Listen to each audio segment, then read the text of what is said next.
You've been looking at DAWs all afternoon and wondering, yeah, I know, which one, right? Good question. Because there's a lot of options out there in the marketplace, right? So let's check them out.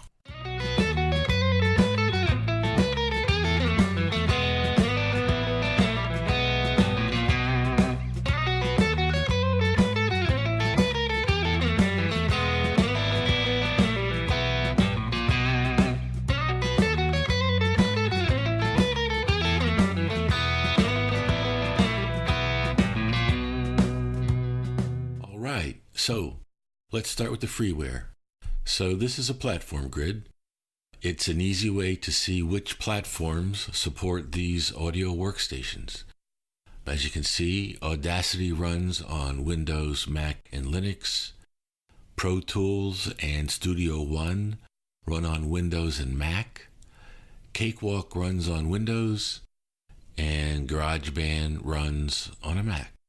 And just a note, Audacity, Cakewalk, and GarageBand are products unto themselves, whereas Pro Tools and Studio One are scaled down versions of their fully featured products. So basically they're giving you an opportunity to try before you buy. In this grid, we're looking at MIDI and plugin support. Now, a caveat on the plugin notations. In my research, I found that descriptions about VST and AU plugins were not always crystal clear. And as a matter of fact, there's actually two versions of VST, namely VST2 and VST3, and it wasn't always clear in the feature descriptions if both versions were supported.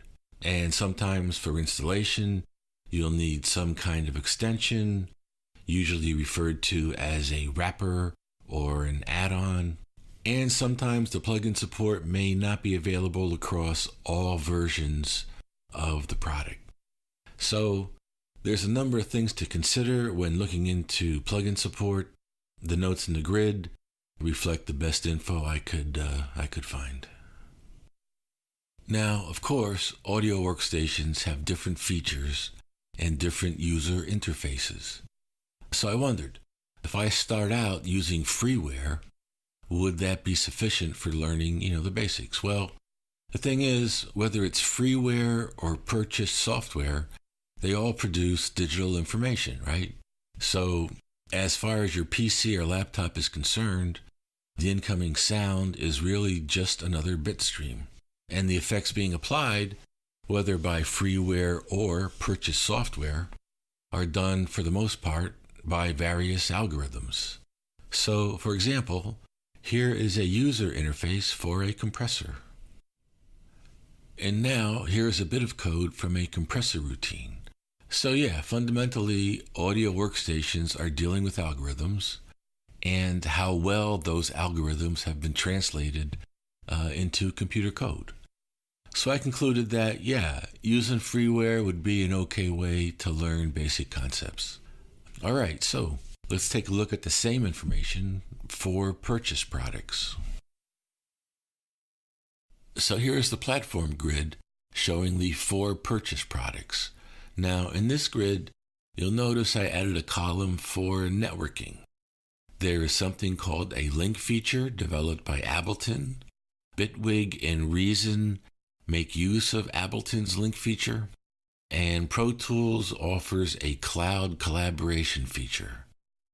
Needless to say, I found lots of opinion and discussion about networking in audio workstations, and I'll just leave it at that. If you're interested in that kind of thing, you can find lots of information on websites, forums, and on YouTube.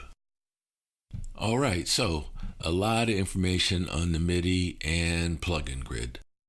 This grid shows all of the various versions of each of the products. There may be 2, 3, or even 4 versions to choose from. And for the cost, instead of showing each price point, I organized the cost into ranges. Under $125, between $150 and $200, between $200 and $500, between $500 and $600, and over $700. I use ranges because specific price points will tend to vary from time to time, right? Now, you may notice I labeled the cost column as initial investment. And this is because as time goes on, your audio workstation will offer upgrades, maybe free, maybe not. Needless to say, this was another topic for discussion in user forums, something you may want to look into before making a purchase. Side note on FL Studio, this was the only product I found that advertised free lifetime upgrades, so that may be something to check out. All right, moving on. Let's take a look at some of the versions. Avid offers 2 versions of Pro Tools in addition to their freeware version. And Presonus offers 2 versions of Studio One in addition to their freeware version. There are 3 versions of Ableton Live. Now, there are 4 purchase options for FL Studio, but the thing is, there are really only 2 versions of the product. There is the Fruity version and the Producer version. Now, Signature is the Producer version with additional plugins, and All Plugins is also the Producer version with even more plugins than Signature. Reaper markets one version of their product with 2 licensing options. If you're an individual user, you can get Reaper at a discounted licensing fee, and I've seen it priced for around $60. So, as you can see, there's a number of different approaches being used to market digital audio workstations. Now, I'm currently in the market for a new DAW. My budget is between $200 and $500. I work on Windows and Mac platforms, and using these grids and internet research, here is where I landed. So my next step is to try them out, right? Reaper and Digital Performer have trial periods. Pro Tools and Studio One have their free versions. So, the fun begins.